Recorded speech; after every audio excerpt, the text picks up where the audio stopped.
Nessa aula, a gente vai ver centro de massa e momento linear. A gente começa agora o capítulo 9 do Halliday. Então, nessa aula, a gente já está no capítulo 9.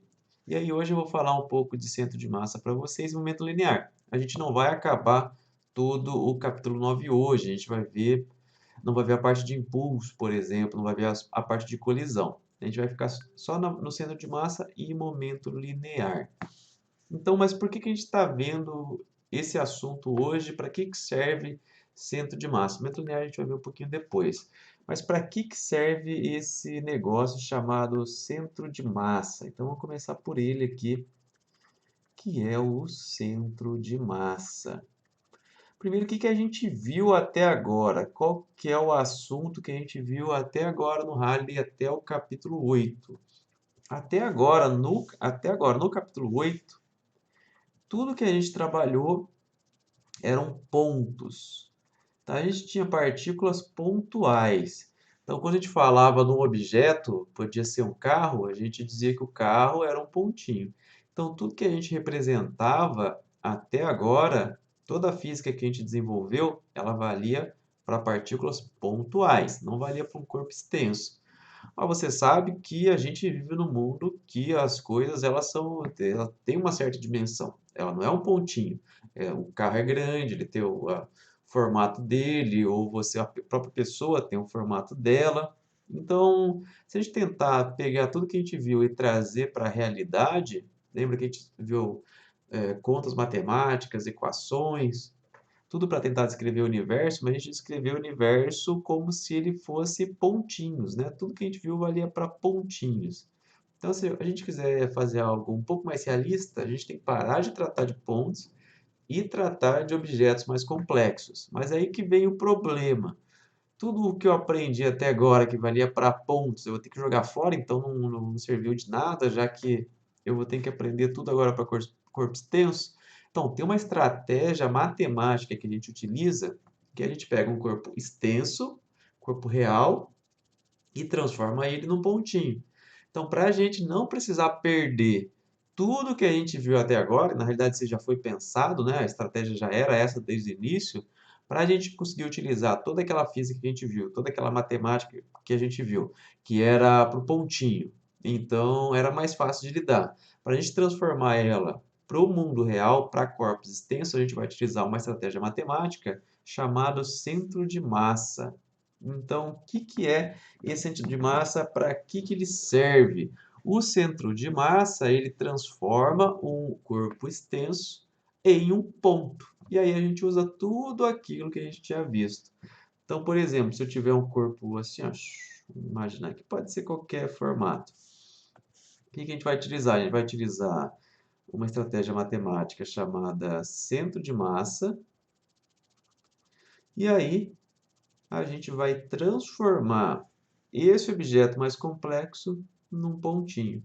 E aí a gente pode utilizar tudo aquilo que a gente viu, que era uma matemática mais simples. Então, para isso que serve o centro de massa. O centro de massa, ele vai transformar esse objeto extenso em um ponto. Vou até escrever isso aqui, ó. Centro de massa transforma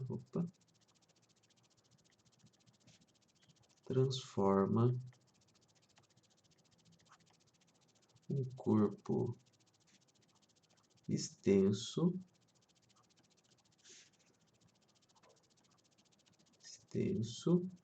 em um ponto. Então, esse é o nosso objetivo do centro de massa. Recapitulando aqui, a gente vai aprender como que a gente transforma um corpo extenso num ponto para a gente poder utilizar toda aquela física, toda aquela matemática que a gente viu até agora.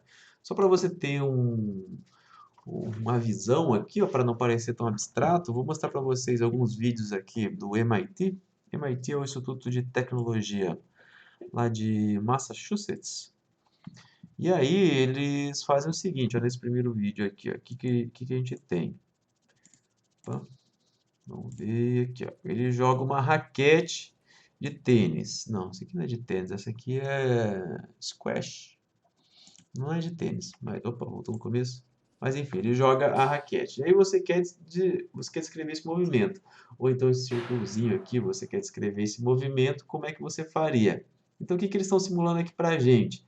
Eles pintaram o centro de massa, o pontinho que representa onde está o centro de massa. A gente vai aprender como é que encontra esse ponto. Então aqui brilhando em vermelhinho é o centro de massa do objeto. Lembra que era uma raquete girando.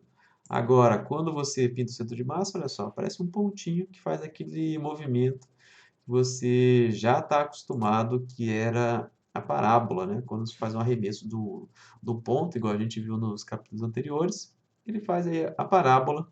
Então você não precisa mais tentar descrever toda essa raquete girando aqui, ó. Se você encontra o centro de massa, aí volta naquele pontinho que a gente fez antes. Acho que eles jogam também o círculo aqui, ó. Cadê o círculo? Aqui na raquete. Agora é o círculo. Quando joga o círculo, ó, você não precisa descrever o objeto todo. Quando você encontra o centro de massa, é claro que aqui tem um efeitinho. Provavelmente não está no centro de massa exatamente o objeto. E aí você vê que faz aquela parábola, igual a gente tinha visto.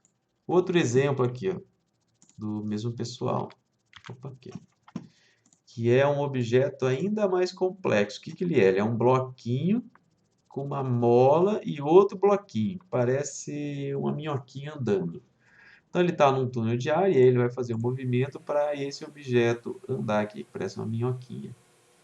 Então imagine você tentar descrever todo esse objeto aqui. Tem um bloquinho aqui, tem uma mola aqui, tem outro objeto, ele faz um movimento completamente estranho. Mas se você acender o centro de massa, que é essa bolinha, ó, parece que é um pontinho se movendo. E aí você consegue utilizar tudo que a gente viu antes. Então a gente vai utilizar o centro de massa para simplificar o nosso problema, para simplificar a nossa situação. Esse é o nosso objetivo do centro de massa. Então é isso, centro de massa, a gente quer converter nosso objeto em um pontinho. Como que a gente faz isso? A gente vai ter duas opções. A gente vai ter o caso... Deixa eu ter de outra cor aqui. A gente vai ter o caso discreto,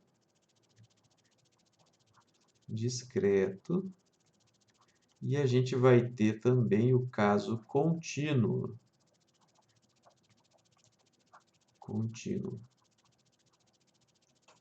Para vocês que são meus alunos desse semestre, a gente vai trabalhar só com o caso discreto. O caso contínuo eu vou gravar um vídeo separado e aí você pode acessar ele se você estiver precisando. Mas para os meus alunos aqui eu só vi o caso discreto. Qual que é a diferença entre os dois? O caso discreto é quando você tem um número que você consegue contar de pontinhos. Então, seu objeto ele é, por exemplo, aqui, ó, composto de 4, 5 pontinhos. Aí você pega esses 5 pontinhos e transforma em um pontinho só.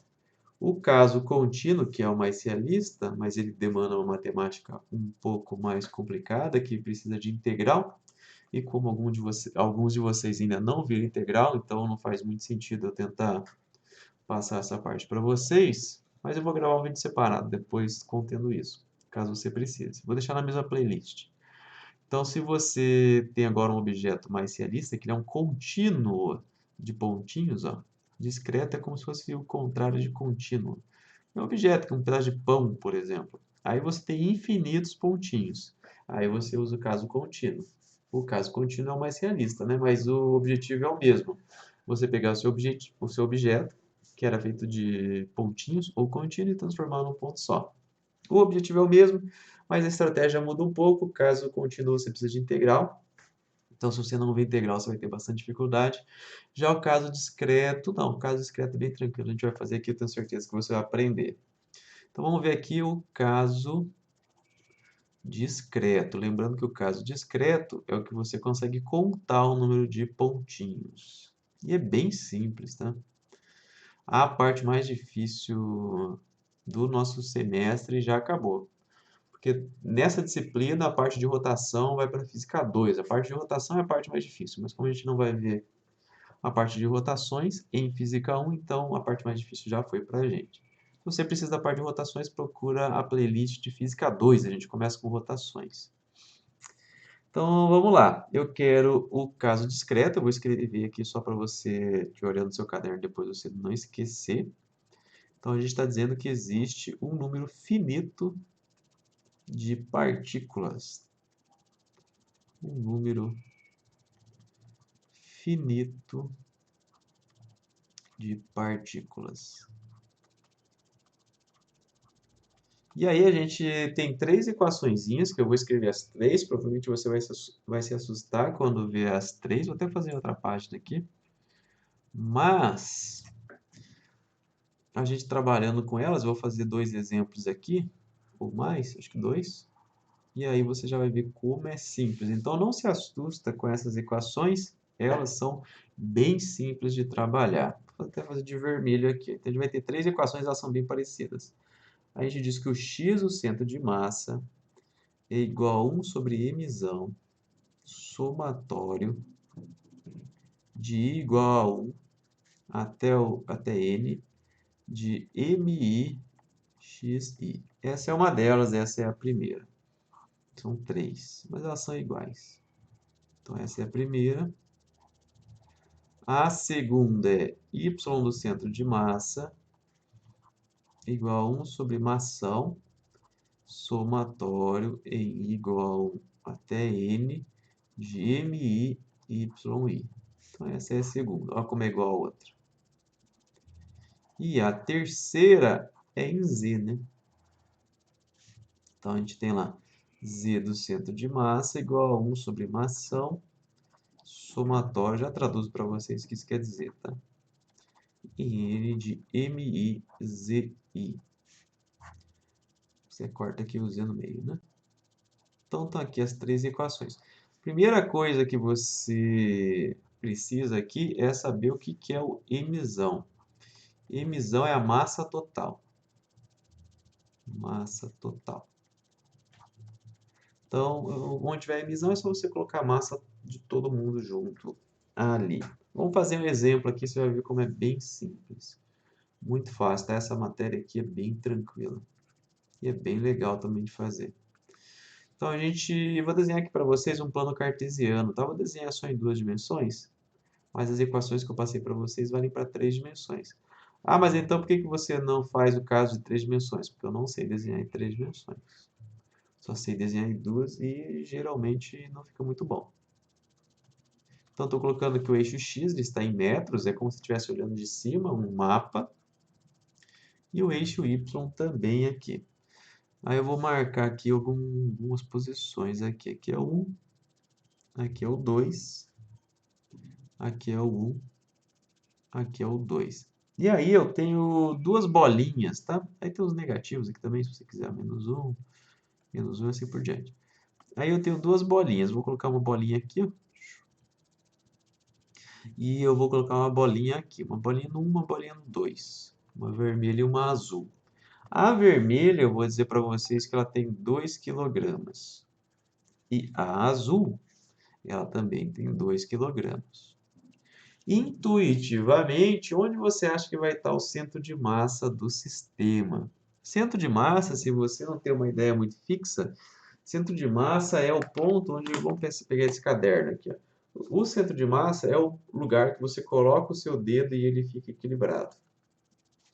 Qualquer objeto meio que vale isso. Opa, não estou encontrando aqui. Onde você colocou o dedo e ficou equilibrado, ele é o centro de massa. Então você consegue encontrar aí o centro de massa dos objetos tentando equilibrar ele no seu dedo. Então, intuitivamente, a gente tem uma ideia que vai ficar aqui nessa posição centro de massa, né? Vai ficar meio que no meio, que é o ponto de equilíbrio. E aí a gente vai utilizar nossas equações para encontrar esse ponto aí do centro de massa. A gente vai mostrar que é exatamente isso. Primeiro, vou encontrar a massa total, emissão. E eu falei para vocês que o emissão era todas as massas juntas, então tem que somar os 2 kg da vermelha, mais os 2 kg da azul. Isso deu para a gente 4 kg, cuidado com a unidade. E agora, vamos aprender como é que utiliza essas equações aqui. Eu vou começar com a primeira lá, ó. X do centro de massa igual a 1 sobre emissão. Isso aqui que é emissão? 4, né? Bom, a emissão eu já troquei por 4 que eu já encontrei.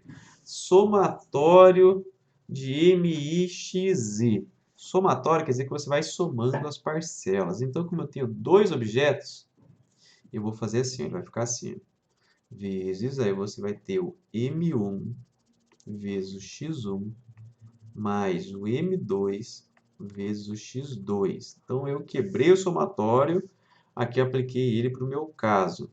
Aí, você tem que escolher qual partícula você chama de 1 e qual partícula você chama de 2. Tanto faz a ordem, não tem problema. Vamos colocar só para... Vamos colocar a primeira, a vermelha. Então, vai ficar assim, ó, M1, X1, mais M2, X2. No M1, você já deve estar com uma expectativa aí. No M1 eu vou colocar o quê? A massa da 1, que é 2. E no X1 eu vou colocar a posição em X da partícula vermelha. Qual que é a posição dela em X? 1, né? Aqui, 1. Então troquei por 1. Aí para 2 eu faço a mesma coisa. A massa do 2 é 2 e a posição dela em X é 2. Então quanto que deu isso? 1 sobre 4 vezes 2 mais 4. Isso aqui deu para a gente 6 sobre 4, que é igual a 1,5 metros. Tem unidade porque é posição aqui, tá? Ou seja, ele me diz que o centro de massa está aqui, ó, em X, né? Só encontrei em X ainda, tá bem no meio aqui, ó. Que era o que a gente esperava, né? Então aqui é 1,5 metros. Agora eu preciso fazer a mesma coisa para Y e para Z. Nesse caso a resposta vai ser meio boba, mas nem em todos os casos vai ser assim. Então, por exemplo, vamos fazer lá, o y do centro de massa é igual a 1 sobre mação, que é 4, que multiplica, é a mesma coisa aqui, ó, M1, Y1, mais M2, Y2. E aí eu tenho que substituir os dados que eu tenho de cada partícula. Então, ficou lá 1 sobre 4, que multiplica a massa da vermelhinha é 2, a posição dela no y, quanto que é? Zero, né? Está no zero. Mais a massa dá 2, que é 2, vezes a posição dela no y, que é zero também. Como eu estou multiplicando por zero, esse termo vai embora, esse termo vai embora e deu zero a resposta. Então, o que ele está me dizendo? Que o y do centro de massa é aqui, ó, no zero. E aí eu vejo onde as linhas se cruzam e eu encontro o centro de massa, nesse caso bidimensional. Se eu tivesse 3 dimensões, aí eu faria para Z também. E aí eu encontro a posição espacial do centro de massa. Qual que é a posição centro de massa? 1,5 no X e 0 no Y. Está encontrado o centro de massa. Olha que facinho que é. Vamos fazer agora um pouco diferente. Vamos pegar um exemplo parecido, mas vamos mudar ele um pouquinho. Vou desenhar aqui primeiro, depois eu arrasto para lá. Então, de novo, eu vou ter o meu plano cartesiano. Aqui, não vou desenhar ele completo, porque vou colocar as partículas só aqui na direita. Aqui está x em metros, aqui está y em metros. E aí eu vou colocar as partículas na mesma posição. Ó, aqui é o 1, aqui é o 2. E aí, de novo, vou colocar a vermelhinha aqui e a azul aqui. Só que agora eu vou mudar as massas. Eu vou dizer que a massa da vermelha é 2 kg e a massa da azul é 10 kg. E aí eu quero que você intuitivamente me diga para onde que vai o centro de massa. O valor em si a gente consegue calcular, mas intuitivamente você tem que ter uma ideia. O centro de massa ele vai se aproximando do objeto mais pesado, então ele vai estar acima do e-mail, ele vai estar, sei lá, tipo aqui assim, né? Intuitivamente falando, depois a gente calcula e vê quanto que dá. Mas como eu aumentei a massa do azul, o centro de massa vai indo em direção ao azul. Vamos fazer a conta para a gente ver se é isso mesmo. Vamos calcular a massa total primeiro. Ela é 2 mais 10, que é igual a 12 quilogramas. Aí vamos lá, x do centro de massa é 1 sobre 12, que multiplica M1x1, mais M2x2. Vamos substituir tudo. Isso aqui deu 1 sobre 12, que multiplicar a massa do 1 é 2. A posição do 1 é 1. A massa do 2, eu fiz errado aqui, né? Tinha que ser azul. A massa do 2 é 10. A posição do 2 é 2. Então, isso aqui deu 12. 1 sobre 12, que multiplica 2 mais 20. 1 sobre 12, que multiplica 2 mais 20. Então, isso deu para a gente 22 sobre 12. E aí, fazendo essa conta rapidinho, vai dar aproximadamente 1,83 metros. Centro de X, centro de massa, igual a aproximadamente 1,83 metros. Ou seja, de fato, ele está mais próximo do 2 do que do 1 agora. O y do centro de massa é a mesma coisa, tá? Ele vai dar zero porque eles continuam no zero. Então, o centro de massa deu mais ou menos aqui, aproximadamente aqui. Então, conforme uma partícula vai ficando mais pesada, o centro de massa vai indo em direção àquela partícula.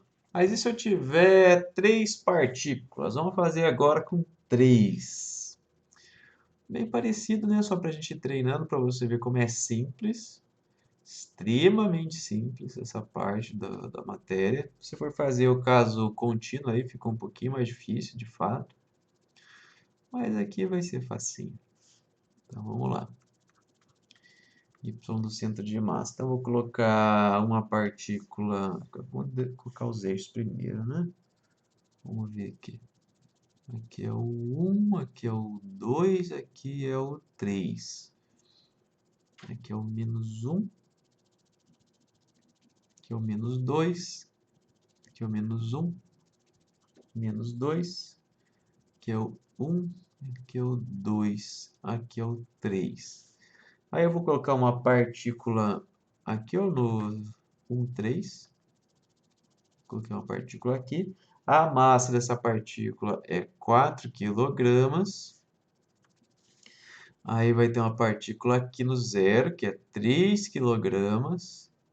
E vai ter uma partícula aqui no menos 1, menos 1. Essa partícula aqui ela tem 1 quilograma. Agora já ficou um pouco mais difícil você tentar intuitivamente saber onde que é o centro de massa. E provavelmente ela vai estar perto dessas duas, né? Que são as duas bolinhas que têm a maior massa, né?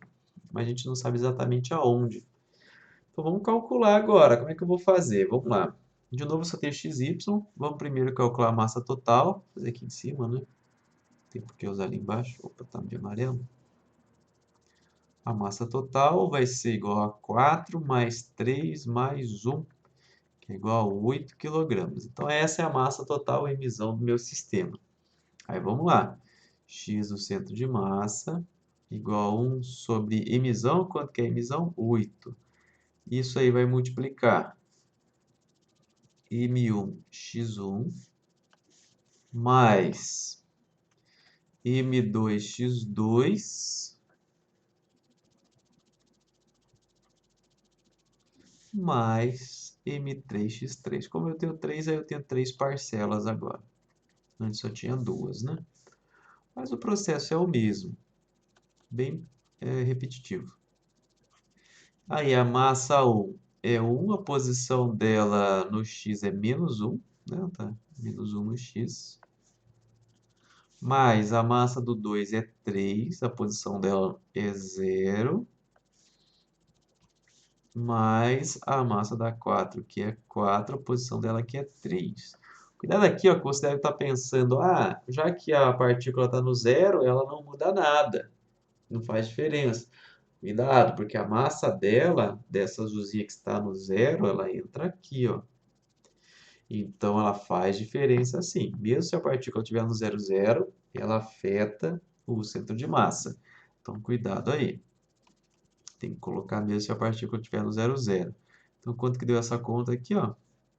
1 vezes menos 1, menos 1. mais 0, né, que é essa conta aqui do meio, mais 12, isso aqui deu para a gente 11/8.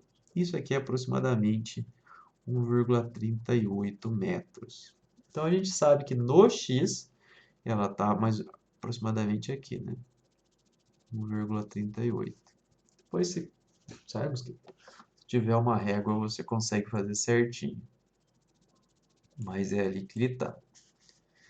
Para o y, precisa fazer agora? Precisa, porque não está todo mundo no zero. Quando está todo mundo no zero, você sabe que aquela posição é o zero. Mas nesse caso não vai ser. Ou vai? Só se der coincidência. Mas acredito que não. Então, mesma coisa. 1/8 que multiplica a massa do 1 vezes a posição y do 1 mais a massa do 2 vezes a posição y do 2 mais a massa do 3, posição em y do 3. Percebe aqui que a ordem, quem é 1, quem é 2, quem é 3, tanto faz. É você que escolhe quem é 1, quem é 2, quem é 3. Eu coloquei aqui da esquerda para a direita. Você poderia ter feito a ordem que você quisesse. Então, vamos lá. 1/8, que multiplica a massa do 1, que é 1, vezes a posição dele, que é menos 1, mais a massa do 2, que é 3, a posição y é 0, mais a massa do 4, vezes a posição dele em y, que é 1. Isso aqui deu para a gente 1/8, que multiplica menos 1 mais 0 mais 4. Isso aqui deu 3/8, que é aproximadamente igual a 0,38 metros. E você sabe que ele está mais ou menos aqui, ó. Então, o centro de massa desse sistema é nessa... Vou até mudar de cor, né? Amarelinho. Amarelinho ficou roxo. É nesse pontinho roxo aqui. Foi o que a gente calculou. Então, se eu tenho esse sistema composto de 4 bolinhas, eu posso trocar ele pela bolinha roxa ali. Aí eu não preciso trabalhar com as 3, só preciso trabalhar com uma, que era essa a nossa intenção desde o começo. Se você quiser escrever o centro de massa, você pode fazer assim, ó. R do centro de massa, que é a posição do centro de massa, é igual a 1,38 e 0,38. Se você quiser escrever, perguntar para você qual que é o centro de massa, é aqui, ó, 1,38, 0,38. Aí coloco metros aqui só para indicar a unidade, né? Então, assim que a gente calcula o centro de massa para o caso discreto. Daí, beleza, a gente aprendeu a calcular aqui o centro de massa para o caso discreto, mas onde que a gente vai aplicar isso exatamente? Como que isso vai resolver a nossa vida? Então, a gente sempre inicia a nossa análise do movimento, não sempre, tá? Mas em grande parte das situações, a gente inicia pela segunda lei de Newton. Então, vamos descrever aqui, ó, como que seria a segunda lei de Newton para o caso que eu faço o centro de massa. Então, eu estou aqui, que número que eu estou mesmo? Estou no número 2, eu acho. Acho que é o número 2, não tenho certeza. Então, vamos lá, número 2. É a segunda lei de Newton. Lembra que a segunda lei de Newton é somatório das massas igual... somatório das forças igual a massa vezes a aceleração. Certo? Segunda lei de Newton. Para o centro de massa. Centro de massa. Então, o que que vai mudar aqui, ó? Como que a gente tinha antes? Como que era antes? Então, antes a gente fazia assim, ó, somatório das forças igual a massa vezes a aceleração. Lembra isso daí? É assim que a gente fazia. Lembra que força e aceleração são vetoriais. Como que vai ser agora? Agora, a gente vai ter assim, ó, somatório das forças, mesma coisa, só que são das forças externas. E isso vai ser igual a massa vezes a aceleração do centro de massa. Então, bem parecidas as equações, segundo a lei de Newton, praticamente não mudou nada, mas agora a gente vai trabalhar só com as forças externas. O que isso quer dizer? Vamos voltar no vídeo da minhoquinha que a gente estava vendo antes. Vamos ver aqui. Olha só. Eu tenho aqui um sistema complexo, que tem a interação da mola, interação do bloco 1, interação do bloco 2. Todas essas forças aqui que agem dentro do sistema não vão me interessar, porque eu estou falando só das forças externas. Força externa, por exemplo, é a gravidade. Não sei como o pessoal gosta de moto barulhenta, gente, mas vamos continuar aqui, ó. Então, força externa é tipo gravidade, é tipo você empurrando aqui com a mão, coisa desse tipo, mas dentro do seu sistema, a interação entre eles não vai mudar a aceleração do centro de massa. Então, ó, quando eu encontro o centro de massa, eu posso desprezar todas essas interações que acontecem dentro do meu sistema. Tudo que vai me importar são as forças externas. Então, por exemplo, aqui eu não tenho nenhuma força externa, aproximadamente, né, porque é um trilho de ar para reduzir o atrito é uma força externa. Então, a velocidade, a aceleração é zero, a velocidade se mantém constante, aproximadamente, né, porque sempre tem um pouquinho de atrito. Então, essa aqui é a ideia aqui, ó. A gente encontrou o centro de massa e a gente consegue utilizar a segunda lei de Newton para ele. Lembrando que aí só vai interessar para a gente as forças externas. As forças internas não vão interessar para a gente. E aí a gente consegue utilizar todas aquelas equações que a gente tinha antes, né? Trabalhando com o centro de massa. Mas lembra, eu estou falando das forças externas agora. Se eu tiver uma força interna agindo, igual aquela mola que ligava os quadradinhos, não faz diferença. E aí, para a gente conseguir fixar aqui o conteúdo, só para dar uma fixadinha, eu vou fazer um exercício aqui do Halliday para a gente, que é o exercício número 12, do capítulo 9. Ele fala assim para a gente, ó, dois patinadores, um de 65 quilos e outro de 40 quilos, estão à pista de gelo. Quando ele fala pista de gelo, quer dizer que você não tem atrito ali no solo, né? Entre os patinadores e o solo. Ele fala que eles seguram as extremidades de uma vara de 10 metros de comprimento e massa desprezível. Os patinadores se puxam ao longo da vara até se encontrarem. Qual é a distância percorrida pelo patinador de 40 quilos? Então vamos desenhar o sistema que vai ser mais fácil de entender. Eu tenho aqui a pista de gelo. Aí eu vou ter o patinador de 65 quilos. Tá aqui ele. A massa, vou chamar ele de 1, tá? 65 quilogramas. E eu tenho aqui o patinador 2. E esse aqui vai ter a massa 2, que é igual a 40 quilogramas. E aí ele fala pra gente que eles estão numa distância aqui, ó, de 10 metros. O que ele pergunta pra gente aqui? Ele fala que estão segurando uma vara aqui, ó, e aí eles vão puxando até se encontrar. E aí ele pergunta qual é a distância percorrida por esse patinador, pelo patinador azul. Qual que é a nossa estratégia aqui, ó? Se eu souber o centro de massa deles, inicialmente, eu vou saber o centro de massa depois. Por quê? Como eles estão parados inicialmente, eu posso fazer o cálculo do centro de massa, vamos supor que eu encontro o centro de massa aqui. E aí eu vou aplicar a segunda lei de Newton, mas agora olhando o centro de massa, né?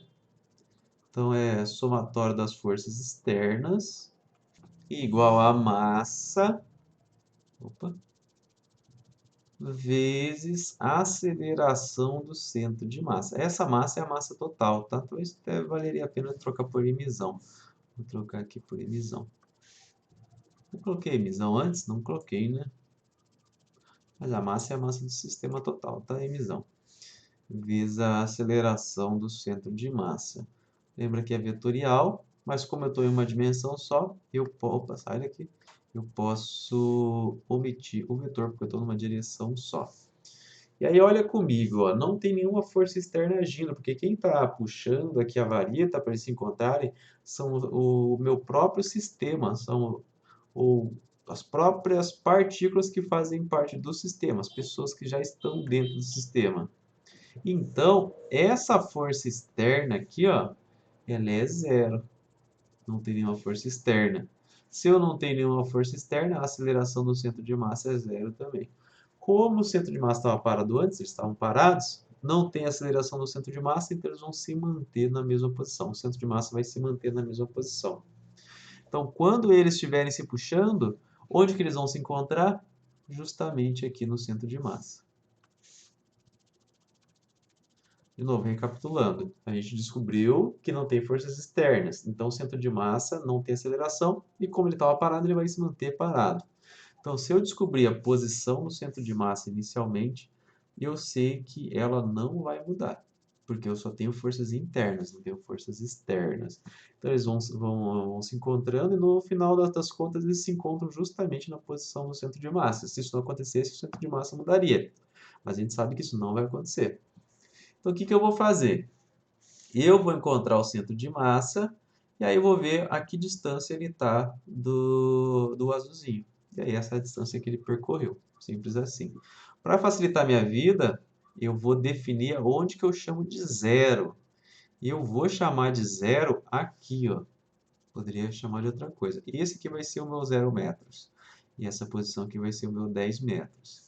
Como eu tenho uma dimensão só preciso encontrar o x do centro de massa, que vamos lembrar é 1 sobre mzão, somatório em I de MIXI. Ah, mas não é N igual a 1 até... I igual a 1 até N? Pode ser também, mas aqui eu só resumindo. Vou fazer aqui, ó, I igual a 1 até N. É só uma questão de notação.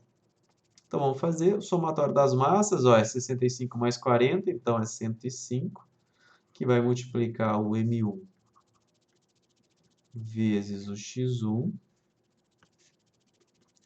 Nossa, esse 1 aqui tá visível. Mais M2 vezes o X2. Então, é só eu fazer a conta. Isso aqui vai ser 1 sobre 105, que vai multiplicar 0, a massa do 1, né, 65, vezes a posição dele em x. Eu disse que aqui é o 0. Se você quiser, você pode colocar em outro lugar o 0. Aí vai dar na mesma posição, mas vai dar um número diferente, porque você mudou os seus eixos. A massa é 40 e a posição é 10. Então, quanto que deu isso aqui? Deu 400 dividido por 105. E aí, essa conta aqui,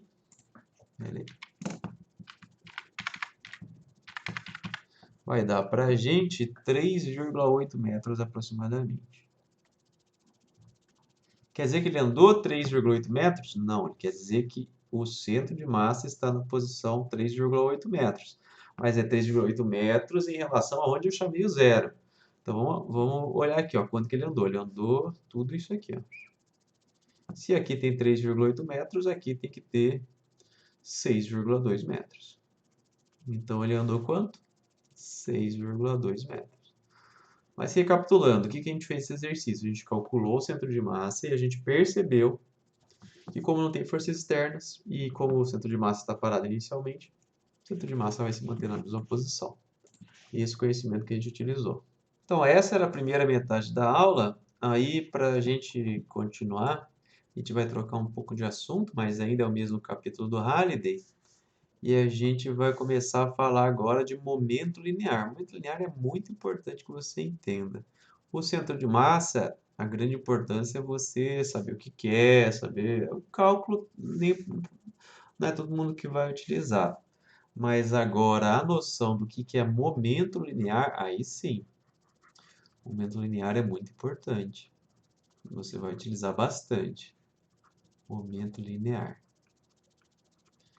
Aí é um conceito que é imprescindível que você saiba, tá? Fazer conta com ele e tudo. O centro de massa talvez não precise saber fazer conta, mas para algumas pessoas sim, principalmente se for fazer uma engenharia civil da vida.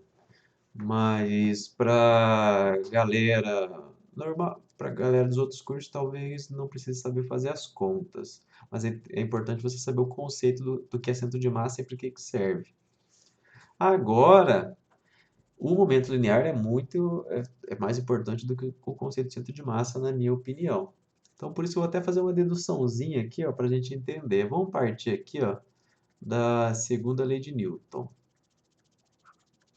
A segunda lei de Newton aparecendo bastante hoje, né? Então, o que que a gente tem? Mas eu vou escrever ela na forma mais simples, só para a gente entender, tá? Não vai estar na forma completa. Vou só fazer assim, ó, força igual a massa vezes aceleração. Essa vai ser a maneira que a gente vai escrever. Só que a aceleração, a gente viu lá atrás que ela pode ser escrita como dv a dt. Então, como é que a gente ficou? Força igual a massa dv dt. Se a massa é constante, ela pode ir para dentro da derivada, igual se fosse um 2, por exemplo. Então, ficou assim, ó, F igual a D de mv a dt. Dá para fazer da forma completa? Dá para colocar vetor? Dá, só não estou colocando para ficar mais fácil de você entender a dedução. Mas aqui, ó, F igual a D de mv a dt. Aí, o que que a gente faz? A gente pega esse negócio aqui, ó, mv, e chama ele de outra coisa. A gente vai chamar ele de Pzinho, P minúsculo. Por que que isso é importante? Vamos olhar aqui, ó. Se a força é zero, o que que acontece? Então, se F é zero, derivada do que dá zero? Derivada de uma constante que dá zero. Então, se F é zero, esse valor aqui ele tem que ser constante.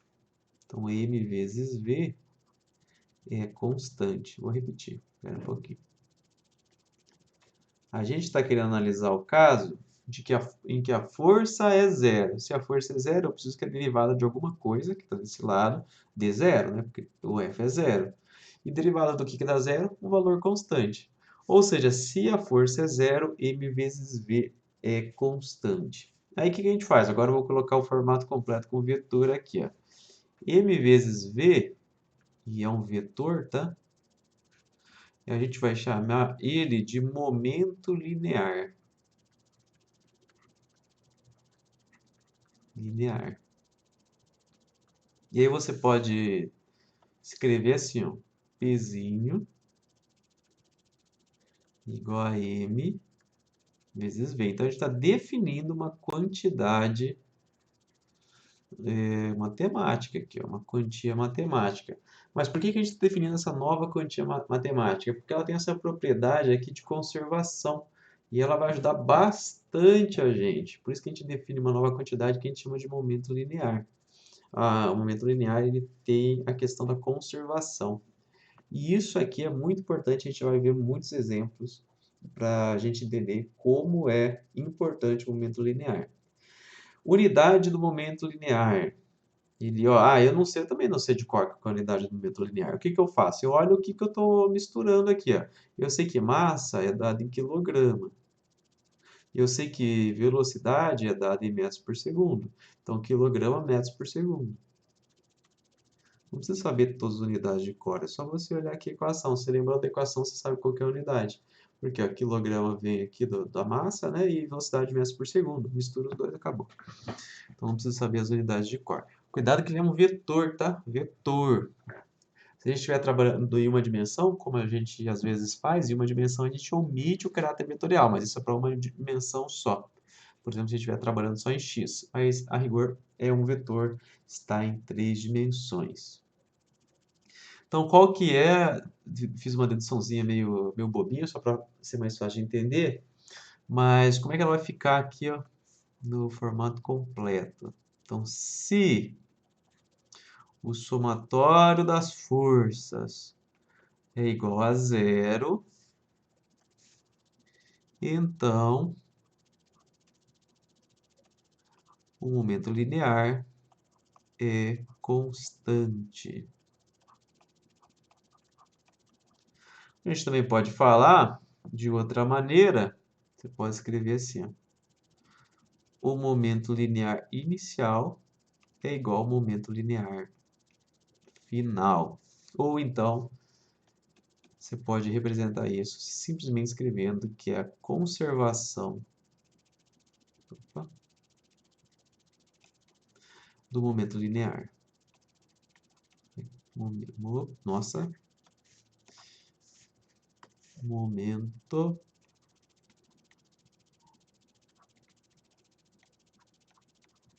linear. Por que que eu coloquei aqui em destaque conservação do momento linear? Na física tem três grandes equações de conservação, que sempre valem. Mesmo na mecânica quântica tem um análogo delas. Vou até escrever aqui no cantinho. A gente tem a conservação de energia, essa que todo mundo já ouviu falar. Tem a conservação de momento linear. E tem também a conservação do momento angular, que a gente vai ver lá no capítulo 11, se eu não estou enganado. Angular. Então, essas três equações, elas são muito importantes. Não seriam bem equações, são quantias que se conservam. A matemática e a física, a matemática da física, ela foi pensada para que essas três quantias se conservem. E aí, inclusive, a gente tem o análogo na mecânica quântica que eu falei para vocês. Isso aqui você tem que dominar. Essas três equações de conservação você tem que dominar de qualquer maneira. Muito importante aí para a gente entender as equações de conservação. Nossa, tem uma mosca aqui hoje, não sei o que está acontecendo. Ah, é mosca. Então, a primeira delas, que é a conservação de energia, provavelmente você já está acostumado, a gente trabalhou na aula anterior, se eu não me engano. E aí a gente vê agora a conservação de momento linear. Eu vou só passar mais uma coisinha e a gente vai para os exercícios para você perceber como é importante a questão do momento linear. Vamos então para o momento linear, mas para um sistema de partículas. É a última coisa que eu vou passar aqui, depois já vamos para os exercícios para você absorver. Mas eu só preciso daquilo primeiro, senão fica meio incompleto. Mas vamos lá, seria o 3.1. Momento linear. É bem simples, tá? Linear para sistema de partículas.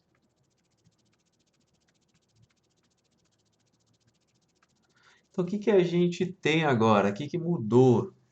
Se eu tenho mais de uma partícula, o que que vai mudar? Em vez de eu falar do momento linear P minúsculo, eu vou colocar um P maiúsculo.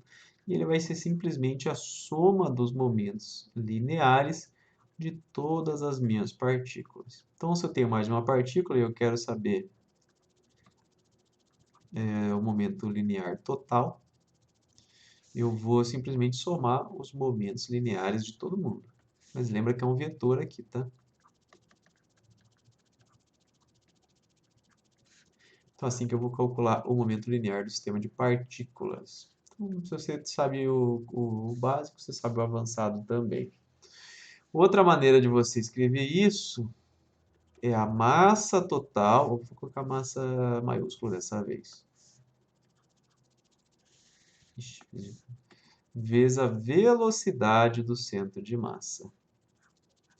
Outra maneira de você escrever é a mesma coisa, só pega, soma todas as massas e multiplica pela velocidade do centro de massa.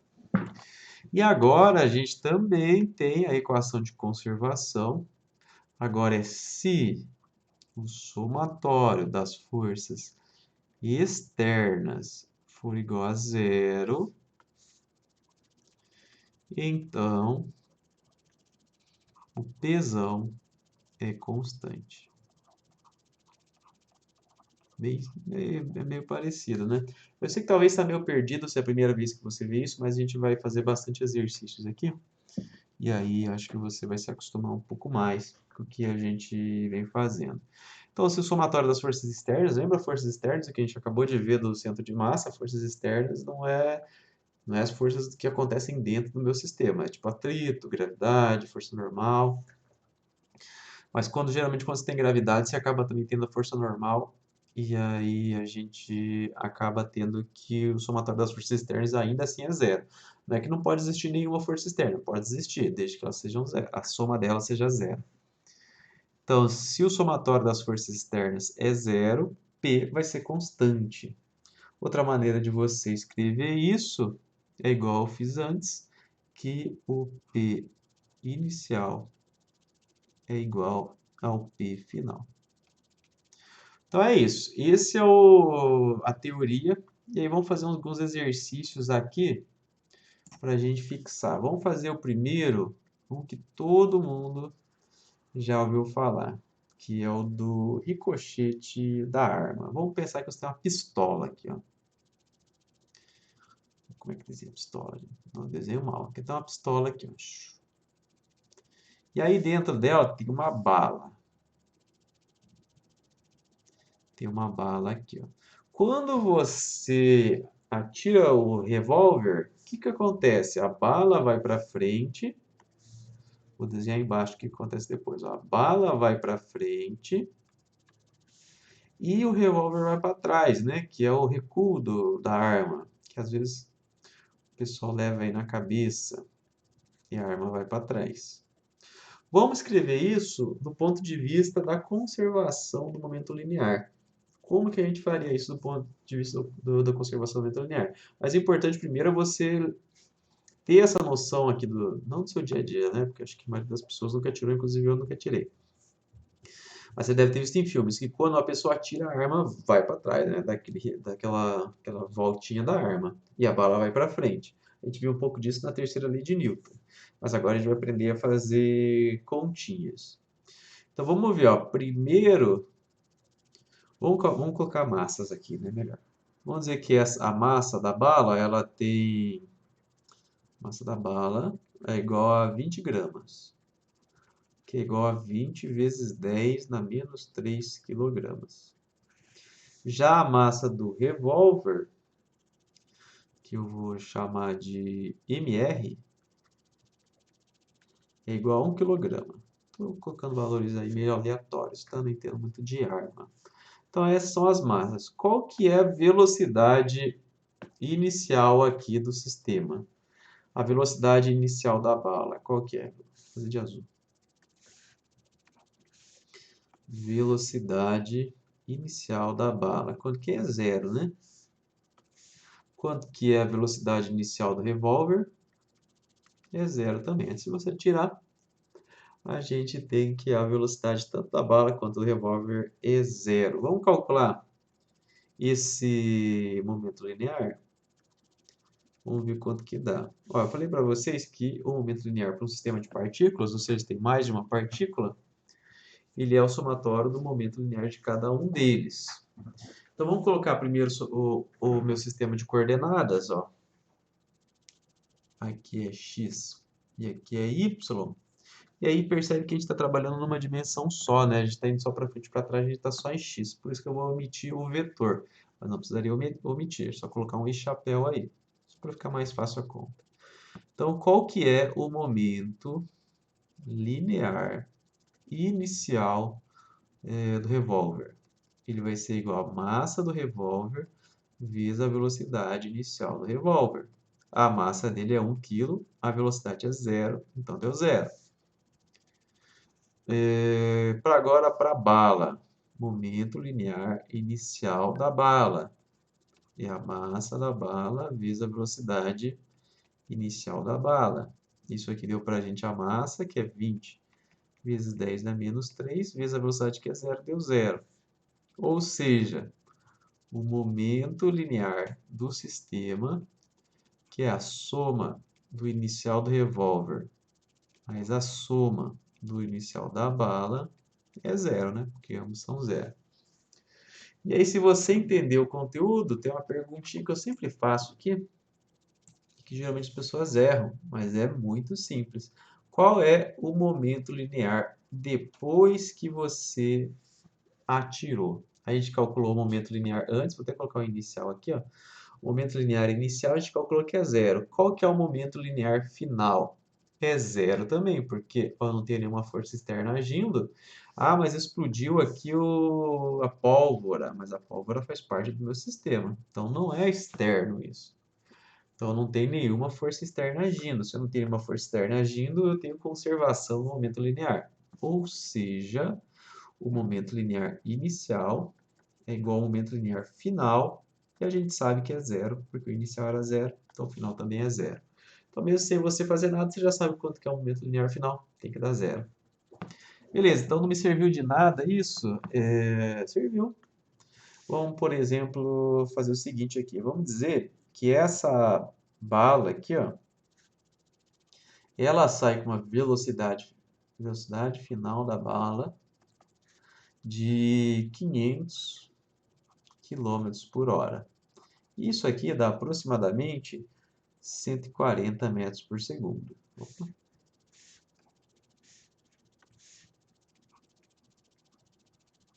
140 metros por segundo. Então, o que eu estou fazendo agora? Primeiro, eu calculei o momento linear do sistema bala-revólver inicialmente. Eu constatei que deu zero, e a gente já sabe logo de cara que o final também tem que dar zero por conta disso. E agora eu estou dizendo para vocês que a bala saiu com 500 km por hora, 140 metros por segundo aproximadamente, só para a conta ficar mais fácil. E aí eu quero saber qual vai ser essa velocidade que o revólver vai recuar. É isso que eu quero saber, porque eu sei que a bala vai para frente, mas eu quero saber o revólver. Esse revólver ele vai voltar com qual velocidade? Então vamos lá escrever. Eu quero fazer o momento linear final, que é o momento linear final do revólver mais o momento linear final da bala. Eu posso escrever isso como a massa do revólver vezes a velocidade final do revólver mais massa da bala vezes velocidade final da bala. E eu sei que isso tem que dar zero porque o momento linear final dá zero. Então vamos substituir aqui, ó, massa do revólver, 1 kg, velocidade dele, não sei. Massa da bala, 20 vezes 10 dá menos 3. Velocidade dela, 140. Lembra de utilizar esse termo internacional. Isso aqui é igual a zero. Aí o que eu vou fazer? Eu vou passar isso aqui para o outro lado. Vai ficar assim, ó. 1 vezes velocidade final do revólver é velocidade final do revólver, né? Então esse 1 aqui já vai sumir. Passa para o outro lado que o sinal é negativo. Menos 20 vezes 10 dá menos 3 vezes 140. Aí é só você fazer o cálculo. Isso aqui vai dar... Vamos cortar esse zero com esse. 2,8, é isso? 2,8? Acho que é isso. Menos 2,8 metros por segundo. Deixa eu só conferir aqui, ver se a conta é isso aí mesmo. É igual a 20 vezes 10 na menos 3 vezes 140. É isso mesmo, menos 2,8 metros por segundo. Por que que apareceu o sinal de menos? Porque, ó, eu falei que a bala saiu no sentido positivo. Ó, é mais 140. E o revólver menos 2,8. Quer dizer que ele volta com uma velocidade na outra direção de 2,8 metros por segundo. Então, consegui calcular a velocidade do recuo do revólver. Então, recapitulando, o que que a gente fez aqui? A gente calculou os momentos lineares, a gente viu que o inicial é zero. Se o inicial é zero, o final também tem que ser zero, porque se eu não tenho nenhuma resultante de forças externas, o momento linear se mantém sempre o mesmo. Então, o inicial tem que ser igual ao final. Se inicialmente o momento não fosse zero, não tem problema, mas o final teria aquele mesmo valor. Mas nesse caso é zero, então o final também era zero. Aí eu calculei o momento final a partir da equação da soma dos momentos lineares de cada partícula e eu consegui encontrar a velocidade. Então tá aí o exemplo de onde que a gente usa, vamos fazer um pouquinho mais ainda. Vamos agora, então, para o 39 do Halliday. Vamos fazer ele aqui, ó. Como é que é esse exercício aqui? Ele fala assim pra gente, ó. Peraí. Um homem de 91 quilos em repouso e uma superfície horizontal de atrito desprezível arremessa uma pedra de 68 gramas com a velocidade horizontal de 4 metros por segundo. Qual é a velocidade do homem após o arremesso? Então, o que que você tem? Você tem um homem aqui. E aí, a massa dele, eu vou chamar de M1, é 91 quilogramas. E aí, ele pega uma pedra e joga ela horizontalmente para cá. E essa pedra aqui, ó, tem uma massa que eu vou chamar de M2 de 68 gramas, que é a mesma coisa que 68 vezes 10 na menos 3 quilogramas. E ele fala que ele joga essa pedra aqui horizontalmente com a velocidade, vou chamar de velocidade da pedra, V2, né? V2 igual a 4 metros por segundo. E aí ele pergunta pra gente qual a velocidade do homem após o arremesso. Então, de novo, né, aquela superfície sem atrito, é como se fosse gelo aqui, ó. Então, quando ele joga a bola para frente, a pessoa vai para trás. É isso que está acontecendo aqui. E aí, a gente quer saber que velocidade que é essa que ele vai para trás. As velocidades iniciais são zero. Então, eu vou chamar assim, ó. Velocidade inicial do 1 é igual a zero. E a velocidade inicial do 2 também é igual a zero, né? Porque ela está em repouso. E vamos supor que a pedra já está na mão dele. Repara também que não tem forças externas, então o método linear vai se conservar nesse caso aqui também. Ah, mas ele jogou a pedra, fez força na pedra. Não tem problema, essa força aí está dentro do sistema. O sistema é homem-pedra. Então vamos lá, vamos fazer aqui, ó. O momento linear inicial é igual à soma do momento linear do 1, que é o momento inicial do 1, mais o momento inicial do 2. O 1 é o homem, o 2 é a pedra. De novo, eu não vou colocar vetor porque eu estou só numa direção aqui, ó, só na horizontal, tá? Mas isso aqui é a massa do 1 vezes a velocidade inicial do 1 mais a massa do 2 vezes a velocidade inicial do 2. E aí repara aqui comigo que as velocidades são zero, né? As iniciais são zero, então esse momento linear inicial é zero também.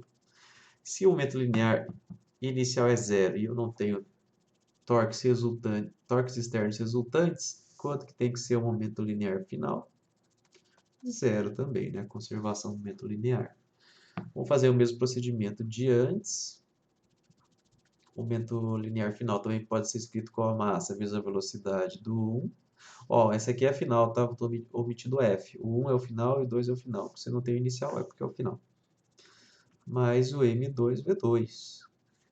E aí, é só a gente substituir aqui, ó, a massa do 1 é 91, vezes a velocidade dele, mais a massa do 2, que é 68, vezes 10 a menos 3, vezes a velocidade dele, que é 4, e a gente sabe que isso tem que dar zero, porque isso aqui é zero.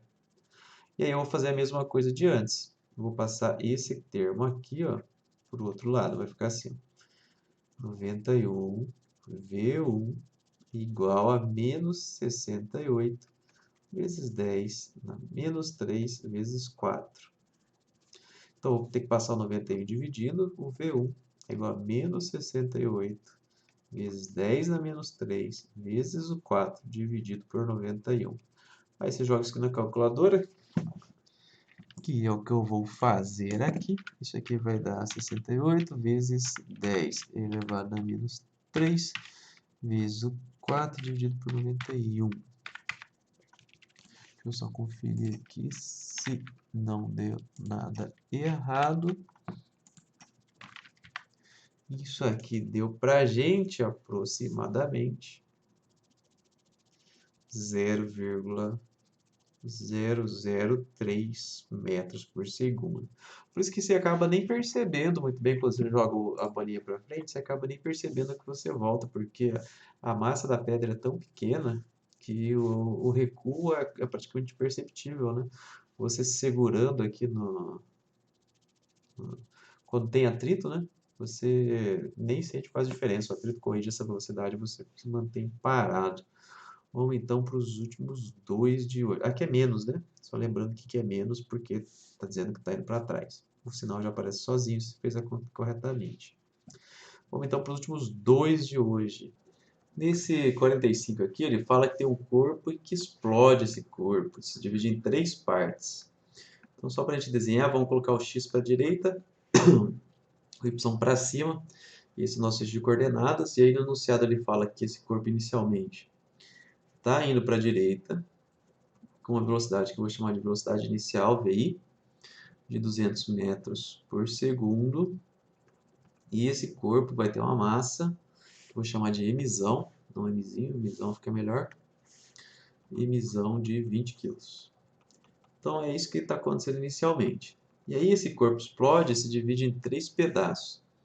Vai ter um pedaço aqui ó, que vai para cima. Esse pedaço aqui eu vou dizer que ele é o primeiro pedaço, então ele vai ser o 1. Ele vai ter uma velocidade V1 de 100 metros por segundo na direção Y. Depois eu escrevo tudo na forma vetorial, tá? E a massa dele, M1, são 10 kg. Vai ter um segundo pedaço aqui, que ele vai ir para a esquerda. Então esse segundo pedaço está indo, segundo pedaço indo para cá. Vou chamar ele de 2, então a velocidade dele é 2, que vai ser menos 500 metros por segundo. Por que negativo? Porque ele está indo no sentido negativo do x. E a massa dele é 4 kg. E tem um terceiro pedaço, que a gente não sabe exatamente o que está acontecendo com ele, é isso que a gente tem que descobrir. E aí eu suponho que ele vai vir para cá, mas depois no cálculo a gente vai ver, esse é o pedaço 3.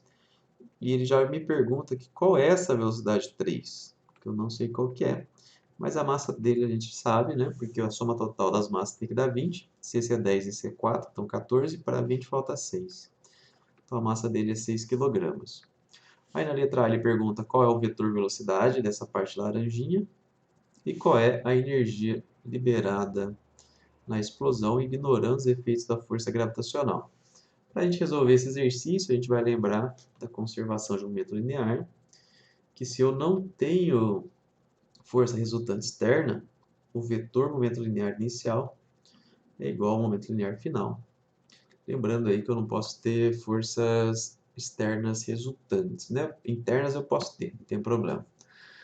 E aí, o que a gente vai fazer? A gente vai escrever essa equação, mas a gente vai escrever ela na forma vetorial, já que a gente está em duas coordenadas, né? X, Y. Então, vou escrever primeiro as velocidades, cada uma das velocidades na forma vetorial. O vetor velocidade inicial, ele é 200 na I chapéu metros por segundo, porque ele está indo para a direita aqui. O vetor velocidade 1, ele é 100 J chapéu, porque está na Y metros por segundo.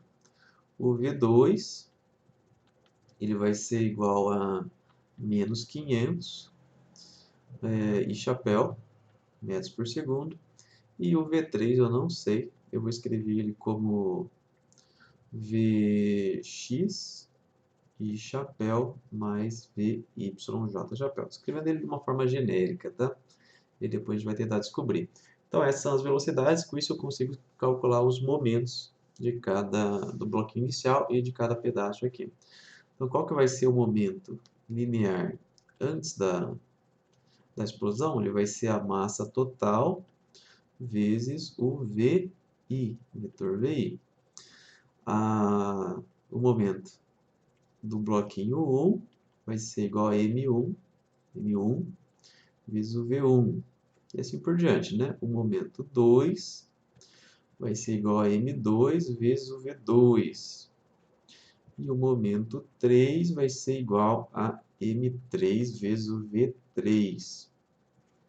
Agora é só a gente colocar isso na forma de uma conta, lembrando que o inicial só tem para esse bloco de emisão e o final é a soma desses três aqui, ó. O momento linear final é a soma desses três.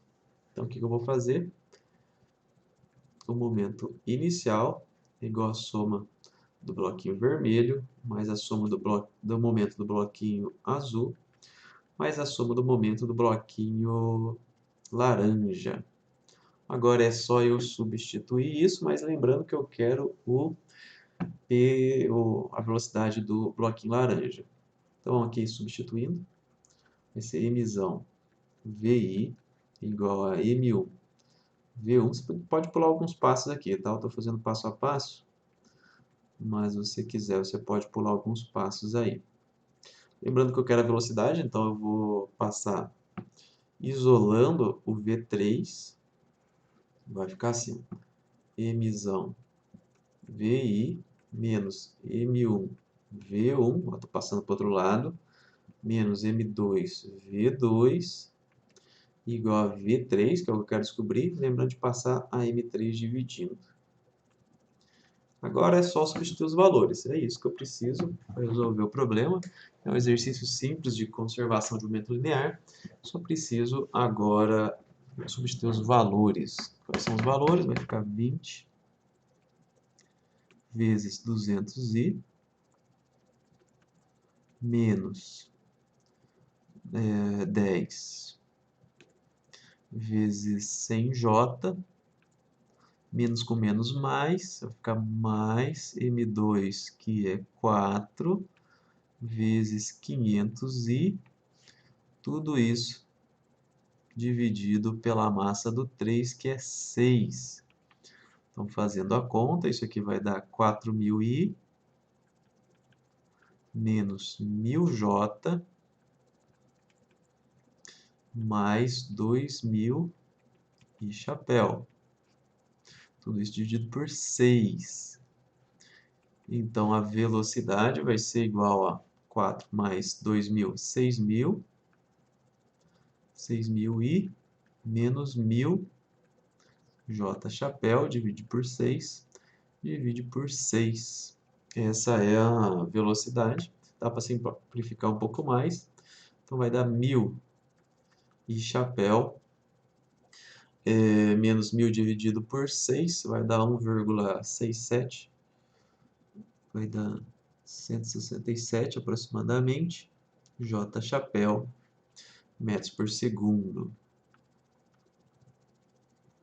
O que eu fiz aqui? Eu só isolei o V, substituí os valores e fui trabalhando com os vetorzinhos. Lembra de você não misturar o I com o J. O I com I pode misturar, J com J pode misturar, I com J não pode misturar. Só fiz a conta, isso aqui dá aproximadamente, tá, gente? Lembra de colocar a unidade metros por segundo, essa é o vetor velocidade V3. E que de fato dá mais ou menos na diagonal para baixo, aqui como esperado. E aí ele quer saber qual é a energia liberada na explosão. A energia liberada na explosão é quanto que a energia cinética aumentou. Então, o que eu tenho que fazer? Eu tenho que calcular a variação da energia cinética, que é basicamente a energia cinética final, menos a energia cinética inicial. Qual que é a energia cinética final? É M1 V1, módulo daqui, né? Módulo do V, ao quadrado sobre 2, mais M2, módulo do V2, ao quadrado sobre 2, deixa eu para o lado aqui, mais M3 módulo do V3 ao quadrado sobre 2. Então, esse aqui é a energia cinética final. E eu tenho que subtrair da energia cinética inicial, que é emissão V inicial ao quadrado sobre 2, também em módulo aqui. Como as velocidades V1, V2 e VI só tem uma direção, para calcular o módulo dele é só pegar o número positivo aqui. Por exemplo, o módulo do V2 é 500. Mas para o V3 você vai ter que calcular. O módulo do V3, lembra que é só tirar a raiz quadrada de cada componente ao quadrado. Então, vai ser a raiz quadrada de 1.000 mais, ao quadrado, 1.000 ao quadrado, mais menos 167 ao quadrado e tira a raiz quadrada. Vamos ver quanto dá isso aqui. Só você jogar na calculadora. Que dá raiz de 1.000 ao quadrado mais 167 ao quadrado. Isso aqui vai me dar 1.014 aproximadamente, tá? Então, aproximadamente 1.014 metros por segundo. Agora é só você substituir ali na equação e está feito. Então, variação da energia cinética vai ser a massa do 1, que é 10, o módulo da velocidade, que é 100, mais a massa do 2, que é 4, o módulo da velocidade, que é 500, mais a massa do 3, que é 6, o módulo da velocidade a gente acabou de calcular, não lembro de levar ao quadrado, menos a massa total, que é 20, a velocidade inicial era 200, e aqui 200 ao quadrado dividido por 2, só deixar um pouco mais bonito aqui, 200 ao quadrado dividido por 2, aí joga essa conta na calculadora, não tem muito mais o que fazer, dá aproximadamente 3,23 vezes 10 na 6 joules. Essa é a resposta da letra B. No 46, ele fala para a gente que tem uma marmita de 4 quilos, então a gente pode imaginar isso como se fosse um objeto redondo, assim, visto de cima. E aí ele fala que tem massa 4 quilos, que eu vou dizer que é emissão a massa dela, então 4 quilogramas. Então a gente está olhando de cima esse objeto, vamos imaginar um plano cartesiano aqui, ó, XY. E aí ele fala para a gente que essa marmita explode em 2 fragmentos de 2 quilos cada um. Então vamos supor aqui, ó, que um deles se dividiu assim ao meio, né? Então um deles aqui, ó, de 2 quilos, se move para o norte. Então eu vou dizer que isso aqui tem uma velocidade V1 igual a 3 metros por segundo. E o outro se move em uma direção 30 graus ao norte do leste. Então tem mais um pedaço aqui. Então ele vai para 30 graus ao norte do leste. Então imagina que esse aqui seria o meu eixo X. Aqui ele faz um ângulo θ de 30 graus. Ah, mas não deveria ter ido para um lado e o outro para o outro? Então, não, porque a gente vai descobrir que essa marmita aqui, ela estava com a velocidade inicial que não era zero. Se fosse zero, aí sim, teria que ser simétrico, um para cima e um para baixo. A gente vai descobrir que provavelmente, só olhando essas duas velocidades, que ela estava indo nessa direção assim, mais ou menos, né?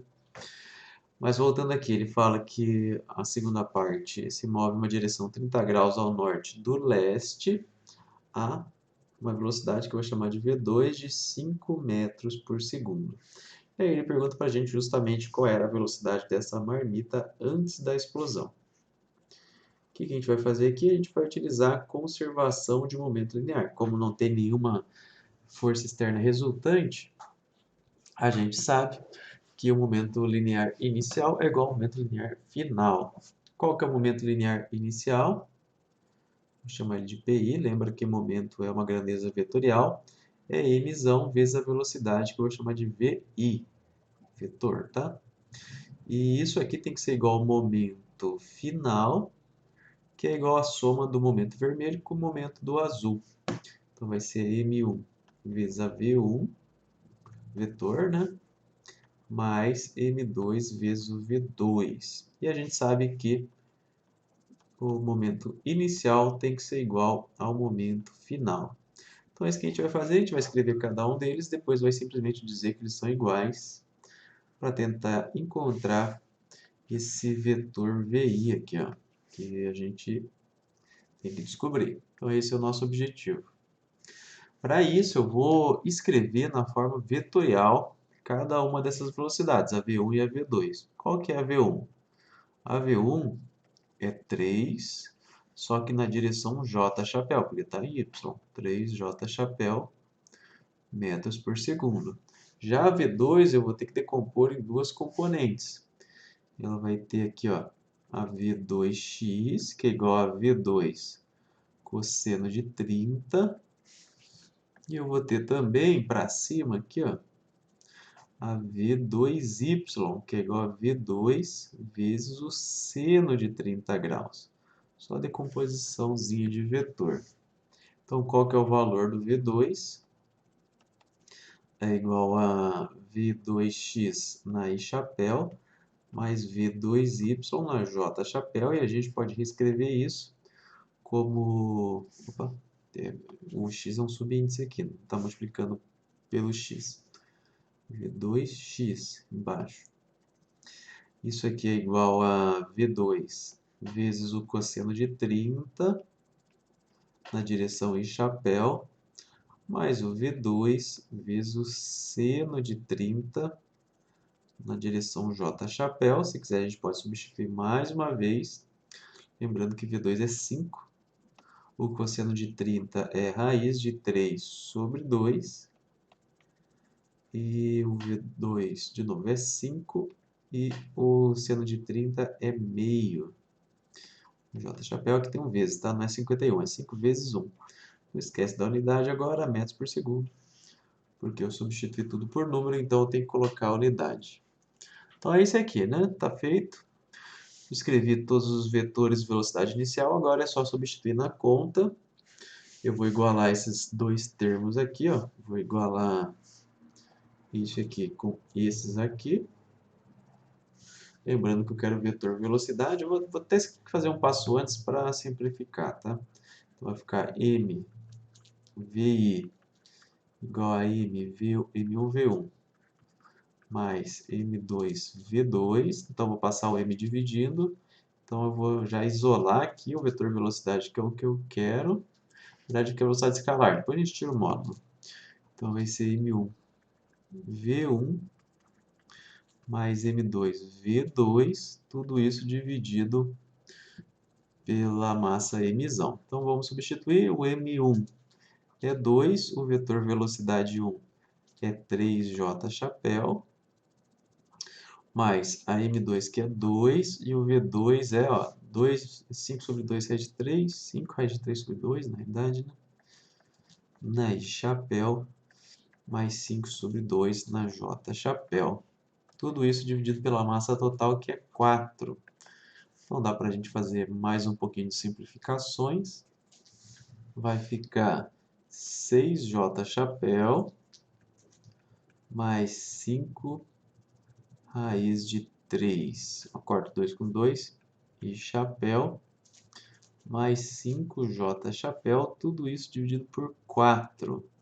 Então isso aqui vai ser igual a 5 raiz de 3 sobre 4 e chapéu mais 11j chapéu sobre 4 metros por segundo. Aí, se você quiser, você pode terminar essa conta aqui. Se gostar de números, você pode substituir, mas não é necessário, né? Não precisa substituir todos os números se você não quiser.